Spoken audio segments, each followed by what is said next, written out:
Well, the NDC flag bearer also says a vibrant agriculture sector driven by technology and digitalization is what Ghana requires to solve its whopping 14% unemployment situation. One of my key priorities will be to address the high level of unemployment and meet the aspirations of our youth. My team and I, under the auspices of the National Democratic Congress, have developed a comprehensive plan which will be shared with businesses, academia, civil society, and the youth to create jobs and provide opportunities for all our young people. These initiatives would also revamp businesses and productivity by implementing a 24-hour economy and building an agricultural economy driven by technology and digitalization. I'm also committed to revamping our agricultural sector. The sector remains a cornerstone of our economy, and we must invest in modernizing this sector in order to maximize productivity and sustainability. By introducing well-established cooperatives, advanced farming techniques, embracing digital tools, and promoting agribusiness, we shall create new opportunities for farmers, improve food security, and bolster economic growth. I am determined to lead this transformation for the benefit of our nation and as a farmer myself. We'll also establish and deploy farmer service centers nationwide in all districts to make essential farming equipment, accessories, and technology available to small, medium, and large farmers to boost production and output and make farming truly trendy, cool, and attractive to younger people, younger Ghanaians especially. Well, Edward Karwe is the General Secretary of the General Agricultural Workers Union. He joins us to talk a bit more about this. Good morning to you. So the former president has pledged to champion technology and digitalization-based agriculture in the future NDC government. What do you think about this? Does this give the agric sector some hope, or is a little too late?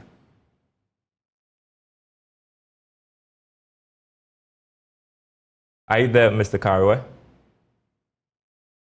All right. I'm going to ask the question one more time, if you can hear me, Mr. Karwe. So the president has been talking about technology-driven agriculture. I was asking what you make of this and if it's too late or gives the agric sector some hope.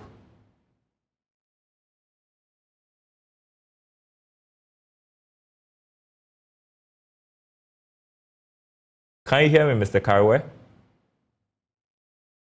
Yes, I'm hearing you. Okay. How are you? I'm not too sure if you got my question, but I was just asking you about the former president's pledge to champion technology and digitalization-based agriculture in a future NDC government. Your thoughts on this and how that would impact the agric sector? Well, let me admit that the network is very poor here. I've been trying to, it's not stable, so please bear me out. But you can see that we need really to transform agriculture in this country. The way we have been running agriculture, we have seen that we have not had much of the benefit that we anticipated. So if there's going to be a comprehensive plan, which His Excellency, the former president, indicated that will be driven by technology and then digitalization, then of course we would like to see the plan, and then we hope that it is even an area that we can never, as a country, run away from. We must use it. It must be clear to all of us that Ghana cannot move forward without emphasizing on agriculture. So something that is quite exciting is that he himself is a farmer, and he would probably know the challenges facing farmers, and we would not expect him to do anything that would disappoint farmers. But having said this, there's so much we still need to know about that plan and how it is going to be executed. He has talked about farmer services centers throughout the country to service small and medium and large scale agriculture. That is great to hear, but we will expect that the details are made known to us, and then also allow us to make an input into those comprehensive plan, and then also to implement that plan. Well, so we know that the agric sector lost its place as the number one contributor to the country's GDP to services and industry due to several factors. Do you believe that the former president's promise alone could be the panacea to problems facing the agric sector? In other words, is our problem tech? Well, of course, the sector itself has been, it's no more the major contributor to GDP.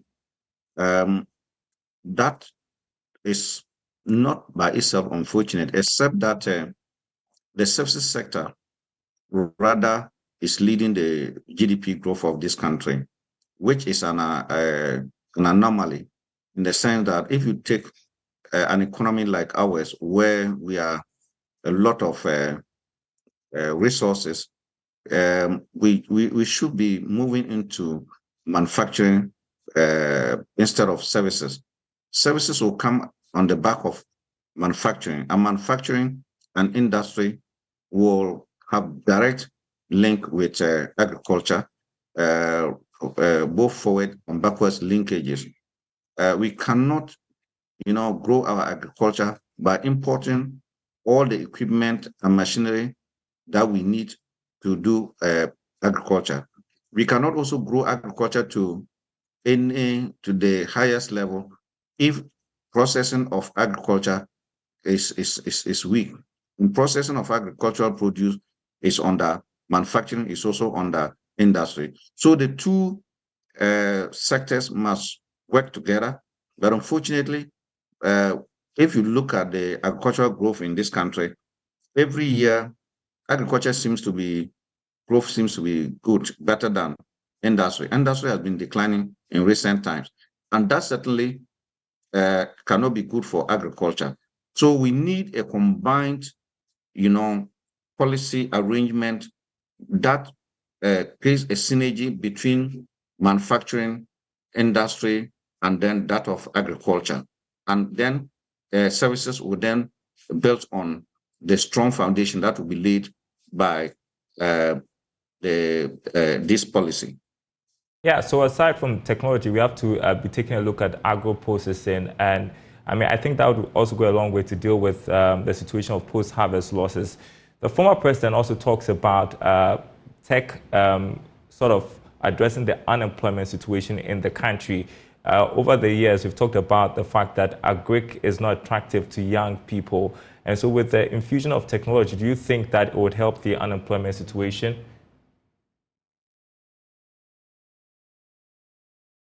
Well, I think all of us know, and if we don't know, we need to emphasize the fact that if we have to deal with our unemployment situation, then the best sector to use to, deal with the unemployment situation is the agricultural sector, because you have to look at the young men and women who have completed JSS, who have completed SHS, and who have not even gone to school at all, and then they're in the rural area. The best jobs that can be provided for them now is to increase agricultural production, and the agriculture will provide that. So I think the youth will not necessarily just go into agriculture because we want the youth to go into agriculture.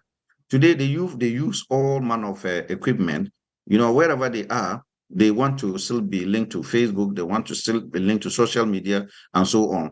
They must be guaranteed with prices, market, and so on.